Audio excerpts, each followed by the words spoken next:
The year is 1882. A group of young lads, fueled by passion and a love for the beautiful game, gather.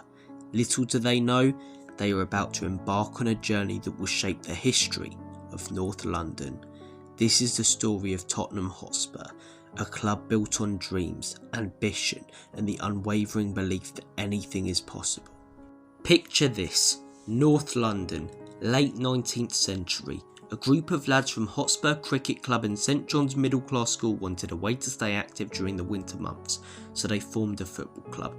Originally, Tottenham Hotspur were known as Hotspur Football Club, named after Sir Henry Percy, a medieval knight whose family were prominent landowners in the Tottenham area. At the time, there was already another Hotspur FC, so to avoid confusion, they changed their name to Tottenham Hotspur in 1884. The early years were a grind. They played friendlies and local matches, building a reputation for exciting attacking football. In the year 1896, Tottenham Hotspur decided to join the Southern League. This was a pivotal moment for Spurs. This league was known for its highest standard of play compared to the local competition Spurs had been participating in. Joining the Southern League allowed Tottenham to test their method against more established clubs and broaden their exposure. Tottenham Hotspur, 4 years on from joining the league, went on to win it in the year 1900, and the following year, Spurs defeated Sheffield United 3-1 to win their first FA Cup trophy. These two achievements were huge for the football club at the time, but Spurs knew they could achieve more going forward. The future was bright for the football club in North London. Following on from success in the early 1900s in the Western and London leagues, in 1908, Tottenham Hotspur made a significant leap by joining the Football League, marking their entry into the highest echelons of English football. This move signalled their ambition and growing stature within the sport. The 1910s saw Spurs establishing themselves as a competitive force, and in 1921 they won a second FA Cup. But who was the Scotsman behind this revolution at the club?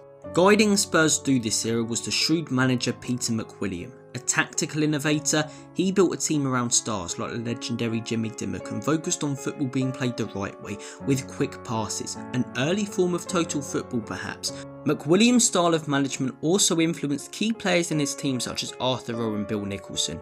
We'll mention them a little bit later. His style of management was characterised by his attention to detail and his ability to bring out the best of what he had. Things were going smoothly until the Great Depression hit Britain hard, and Tottenham were no exception. With unemployment soaring, fewer fans could afford tickets. The club teetered on the brink, battling financial woes and struggling on the pitch. The glory days seemed a distant memory. Despite the hardship, the Spurs spirit endured, kept alive by a loyal core of fans and players determined to weather the storm. As the 1930s drew to a close, another global crisis erupted: World War II. Football was no exception.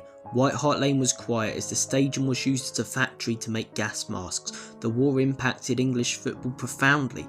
Many players joined the armed forces, matches were cancelled and stadiums were used for military purposes. The beautiful game was put on hold as the nation focused on survival. The interwar years were a mixed bag for Spurs. At times, they couldn't even play football. At other times, thanks to the likes of McWilliam and Dimmock, they played some of the best in their history. But what was next for the club? The final whistle of World War II had blown, and a new era was dawning. For Tottenham Hotspur, it was more than just a fresh start. It was the beginning of a golden age, an age defined by tactical innovation, legendary figures, and a style of play that captivated the nation. This is the story of Spurs' glory years. At the heart of this transformation was manager Arthur Rowe. A visionary tactician, Rowe introduced a revolutionary push and run style of play. This high-tempo, passing-focused approach was unlike anything seen before in English football.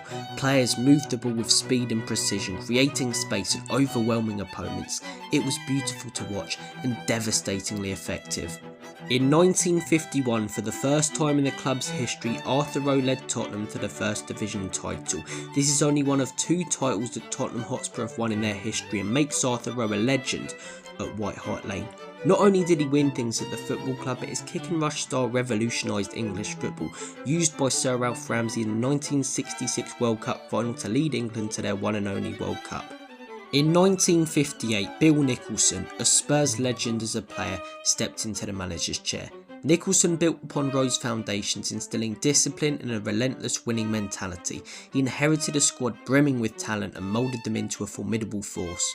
Leading the team on the pitch was the inspirational Danny Blanchflower. A cultured, intelligent player, Blanchflower was more than just a captain. He was the embodiment of Spurs' attacking philosophy. His vision, passing range and unwavering belief inspired those around him. The great fallacy is that the game is first and last about winning. It is nothing of the kind. The game is about glory. It is about doing things in style and with a flourish, about going out and beating the lot, not waiting for them to die of boredom.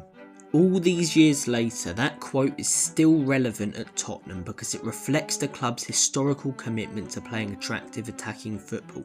Spurs fans appreciate a team that not only wins, but does so with style and flair. This quote reminds the club to strive for excellence and entertain the supporters at all times. The 1960-61 season was the pinnacle of this golden era. Spurs swept all before them, playing with flair, power and an unshakable belief. They clinched the First Division title in style, scoring a remarkable 115 goals, and at Wembley they completed the double, defeating Leicester City in the FA Cup final.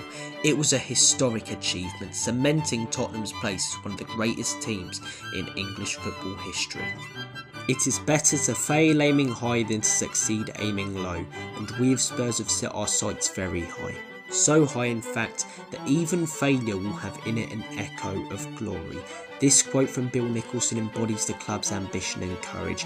It means that Tottenham should always strive for greatness, even if they don't always achieve it. The effort and ambition are what truly matter, and even in failure, there's honour in aiming for the top.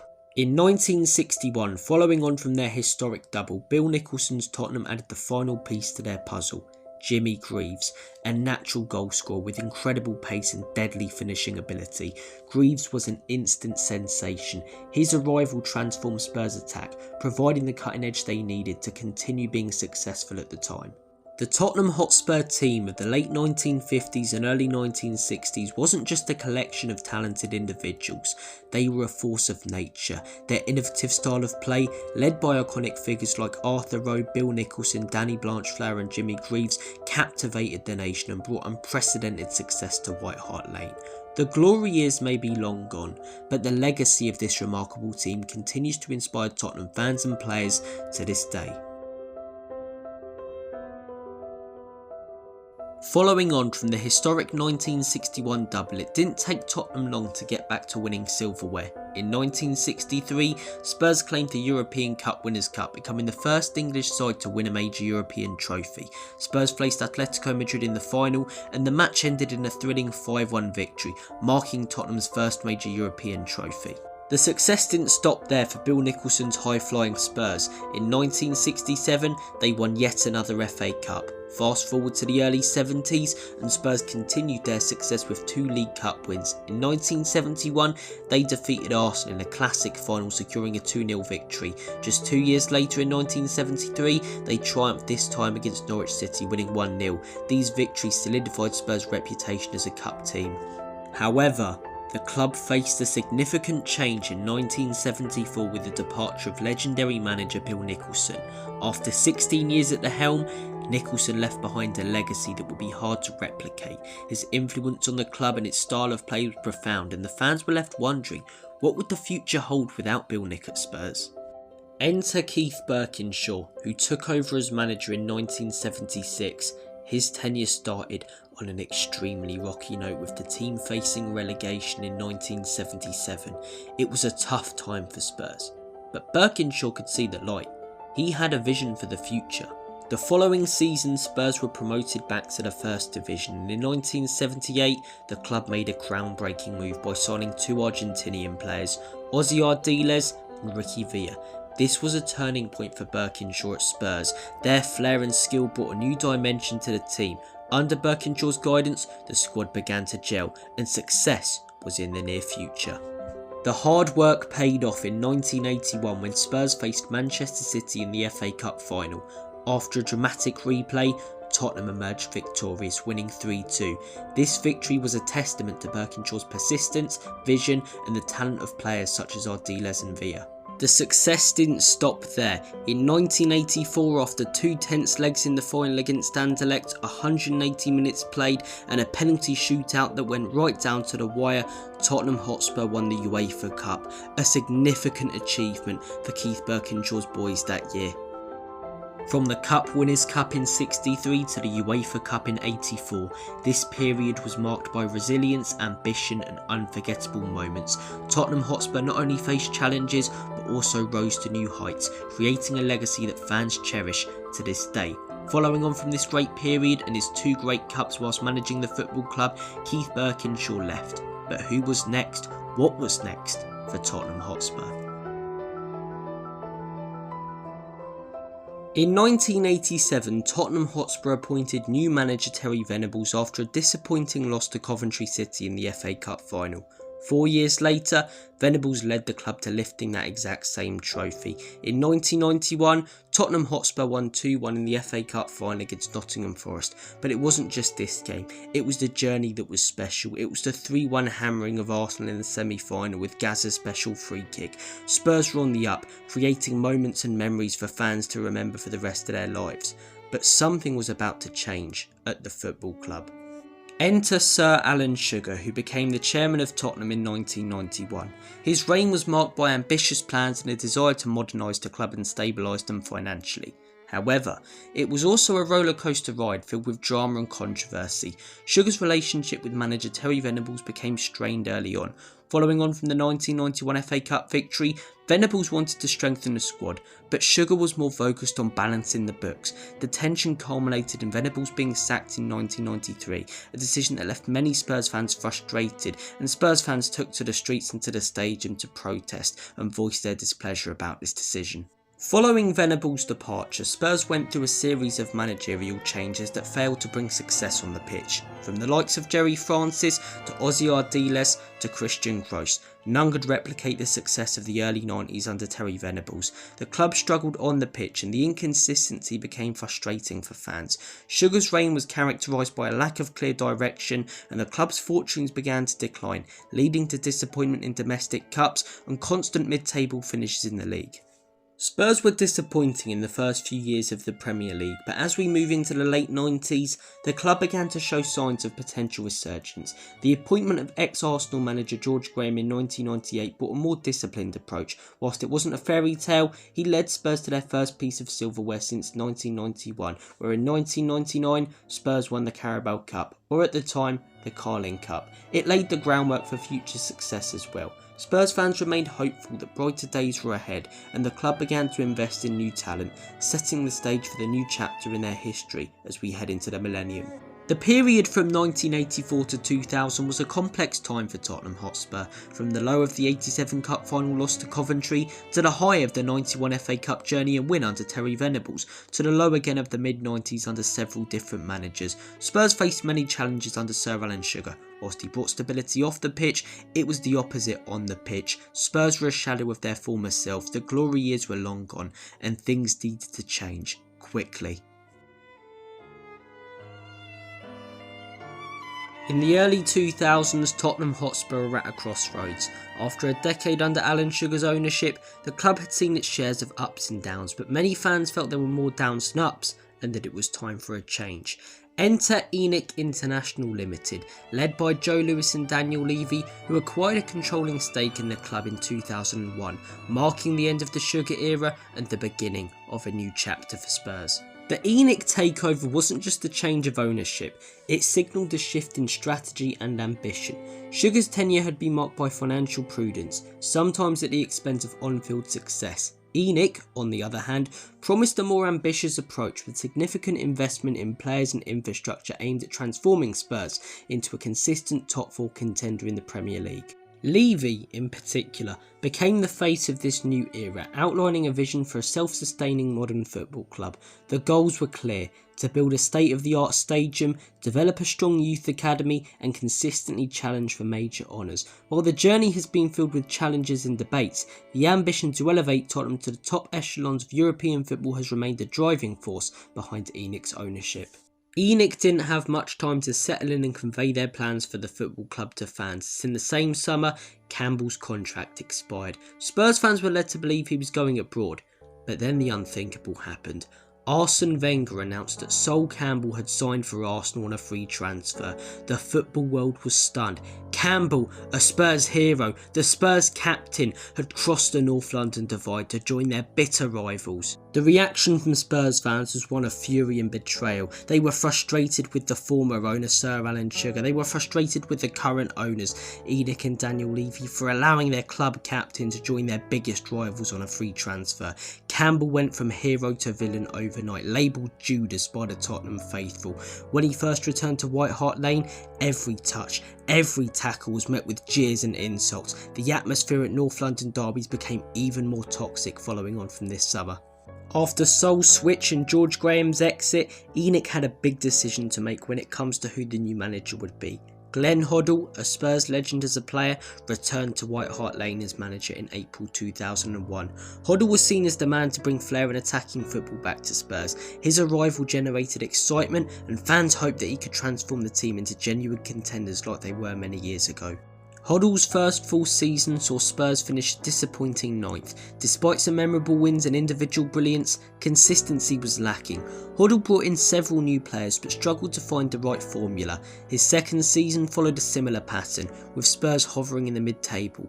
Despite his tactical knowledge and pedigree, Hoddle failed to deliver the progress that fans had craved. In September 2003, after a poor start to the season, Glenn Hoddle was sacked. After Glenn Hoddle's sacking, Tottenham Hotspur appointed new manager Martin Jol. Martin Jol arrived at White Hart Lane in November 2004. The Dutchman, with his charismatic personality and no-nonsense approach, quickly won over the fans. Jol brought a new energy to the club, instilling a sense of belief and determination that hadn't been there for many years. Jol's impact was immediate. Spurs climbed the table, playing attractive attacking football. He built a strong team spirit, and players such as Robbie Keane and Jermaine Defoe thrived under his leadership. In both the 05-06 and 06-07 seasons, Spurs challenged for a Champions League spot and were in the higher positions in the league, which they hadn't been in decades. The infamous Lasagna Gate incident in May 2006, where several players fell ill before a crucial game against West Ham, cost Spurs the Champions League place. Despite this setback, Jol remained popular around White Hart Lane. However, a disappointing start to the 07-08 season, coupled with rumours of his impending departure, led to his sacking at half-time of a game in October 2007. Jol left Spurs having restored pride and excitement to the club, but had failed to win any silverware or get into the top 4. He laid foundation for future success, but sadly he couldn't achieve it himself. Following Jol's departure, Tottenham started to struggle again in the league, but in 2008, Tottenham finally lifted silverware by winning the Carabao Cup after defeating rivals Chelsea 2-1 in the final.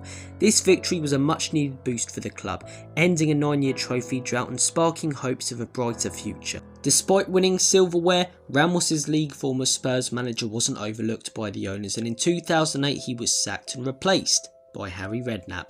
Harry Redknapp took the reins and his impact was immediate. He transformed the squad, bringing in key players such as Luka Modric and later developing young talents such as Gareth Bale, who became a world-class winger under his guidance. The pinnacle of Harry Redknapp's time at Spurs came during the 2010-2011 season, when Tottenham qualified for the UEFA Champions League for the first time. This was a major achievement for the club and the owners, who set this out as a key goal when they first joined. Tottenham had a memorable run, topping their group, which included big hitters such as Inter Milan, who they beat 3-1, defeating AC Milan in the round of 16 and getting knocked out by Real Madrid in the quarters. They showcased that they could compete with the big boys on the biggest stage. Spurs were back at the top level, where they deserved to be and where they hadn't been since the 80s. Despite leading Spurs to another top 4 finish in the summer of 2012, Harry Redknapp was sacked by ENIC after failing to agree a new contract. Over the next few years, Spurs would have managers such as Tim Sherwood and AVB, but neither of them would live up to what Redknapp could do. Spurs had a real chance of being a competitive side in the Champions League, but it seemed like they blew it. Were they about to drop off and go back to being mid-table? Or was another man about to come in and take them to that next level, a level that Harry Redknapp wasn't able to take them to, a level that many managers through the 80s and 90s weren't able to take them to? After overachieving at Southampton, Maurizio Pochettino was appointed as Tottenham's head coach in May of 2014. He took over a squad that had potential, but needed direction. His focus on youth development and attacking football would soon turn Spurs into one of the best sides in the land. One of Pochettino's most significant achievements was the development of young talents. Harry Kane, who was initially a fringe player, exploded onto the scene under Pochettino, finishing as the Premier League top scorer in the 2015-16 season with 25 goals. Dele Alli, signed from MK Dons for $5 million in 2015, also flourished, becoming a key player and scoring 10 goals in his debut season. Maurizio Pochettino had shown at Southampton that he was fantastic at playing with the cards he was dealt and getting the best out of what he had, but he also had an eye for talent and could spot players from abroad that would fit into his system. In his time as Spurs manager, he made some crucial signings to bolster the squad. Immediately, Heung-min Son comes to mind, who joined the football club in 2015 and quickly became a fan favourite, known for his pace and finishing. Toby Alderweireld, signed from Southampton, solidified the defence, creating a strong partnership with Jan Vertonghen. Under Maurizio Pochettino, Tottenham Hotspur weren't just another team, they were a high-pressing, vertically orientated machine. Pochettino implemented a gegenpressing system, suffocating opponents in their own half. Spurs' PPDA, passes allowed per defensive action, consistently ranked among the league's lowest, showcasing their relentless pressure. They transitioned rapidly from defence to attack, utilising quick combinations and incisive through balls. Key to this was their fullbacks, providing width, allowing the likes of Eriksen and Ali to operate in the half spaces, creating overloads and exploiting defensive vulnerabilities. It didn't take long for Pochettino's style of play to win over Spurs fans due to its similarity to other managers we've mentioned in this video, such as Arthur Rowe, Peter McWilliam and Bill Nicholson. Playing attacking, exciting, high-pressing football is in the DNA of Tottenham Hotspur. Statistically, Spurs' attacking output under Pochettino was impressive. They consistently maintained a high XG, reflecting the quality of chances they created. Defensively, they were equally solid, often boasting one of the best defensive records in the Premier League. This defensive solidity came from a well-drilled defensive line, often playing a high line and a midfield screen that effectively broke up opposition attacks. Their tactical flexibility allowed them to switch between the 4-2-3-1 and 4-3-3. Pochettino was bringing back the glory days of beautiful football being played at the Lane. The culture Pochettino was creating at the football club had begun to pay off on the pitch. The 2015-16 season saw Spurs mount a serious title challenge for the first time in the Premier League era, finishing third with 70 points. However, it was the 2016-17 season that truly showcased their potential. Spurs finished second with 86 points, just behind Antonio Conte's Chelsea, and had an impressive home record at White Hart Lane, winning 17 of their 19 games in the last season at the club's iconic stadium. The 2016-2017 season marked the end of an era. The final game at White Hart Lane was an emotional affair, a 2-1 victory against Manchester United. Fans bid farewell to the ground that had witnessed countless memories. The atmosphere was electric, a mix of celebration and nostalgia, as supporters paid tribute to their beloved home. With the lane gone, the real work began on a project that the club had planned for many years. Demolition commenced swiftly, making way for the new stadium to rise from the ashes. The project was a massive undertaking involving complex engineering and innovative design. Over $1 billion was invested, transforming the area into a state-of-the-art sports and entertainment destination. The new stadium was built right next to the old site, a testament to the club's commitment to its roots. The single-tier south stand, inspired by Borussia Dortmund's yellow wall, became a focal point, designed to create an intimidating atmosphere for visiting teams. For Daniel Levy and ENIC, the investment wasn't just about size. It wasn't just about creating a big new shiny home for Spurs. It was about creating a multi-purpose venue. The stadium features a retractable pitch, allowing it to host NFL games and concerts. Cutting-edge technology was integrated throughout, from high-speed Wi-Fi to giant screens, enhancing the fun experience. The stadium also prioritised sustainability, incorporating energy-efficient systems and minimising its environmental impact. After numerous delays, the new Tottenham Hotspur Stadium was finally ready. The first official game was held on April 3rd, 2019 against Crystal Palace. The atmosphere was electric, a culmination of years of anticipation. Spurs won 2-0, marking a triumphant start to a new chapter in the club's history.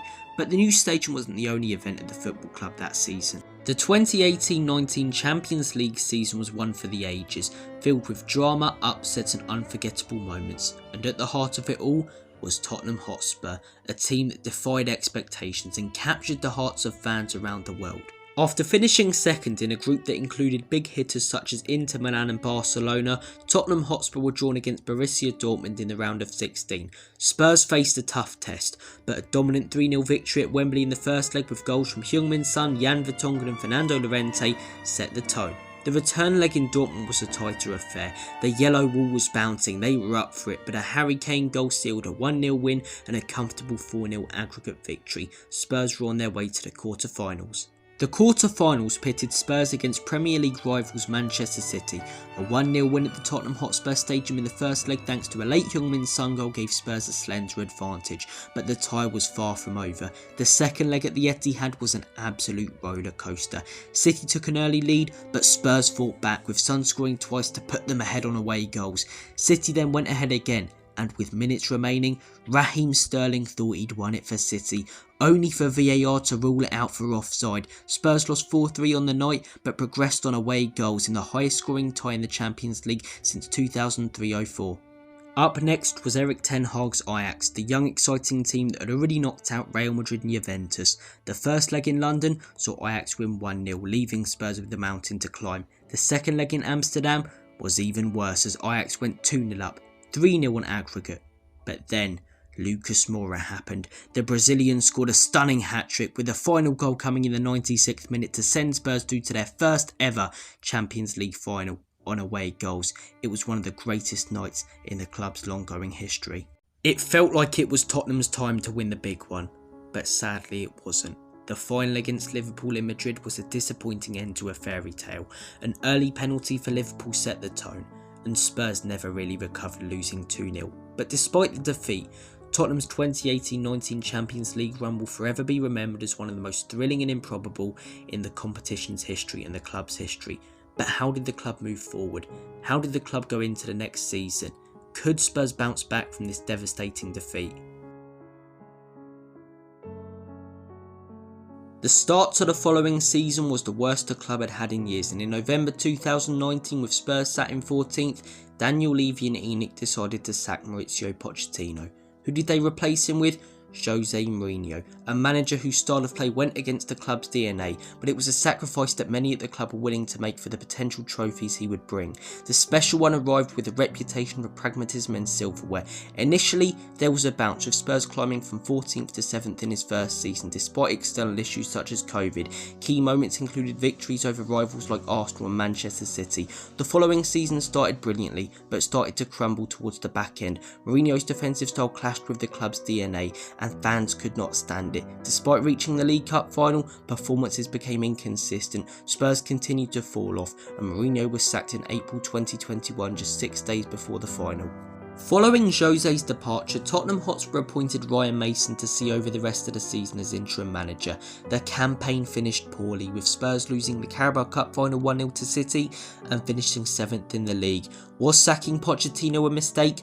Only time would tell. The search for a new manager started in the summer of 2021, and the man the club landed on was Nuno Espirito Santo. Just like the appointment of Jose, it was met with scepticism from fans due to his style of play clashing with the club's DNA. His tenure at the football club was short-lived. A string of poor results and a lack of attacking intent saw him dismissed after just 4 months.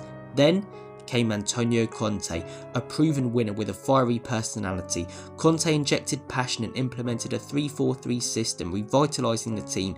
Key moments in his first season included a crucial win over Arsenal 3-0 in the North London derby, and thrashings of the likes of Aston Villa, Newcastle and Norwich. Spurs went on to get back into the top 4, finishing 4th on the final day. Were Spurs back? Was sacking Poch the right decision? Or could Conte win this football club's silverware?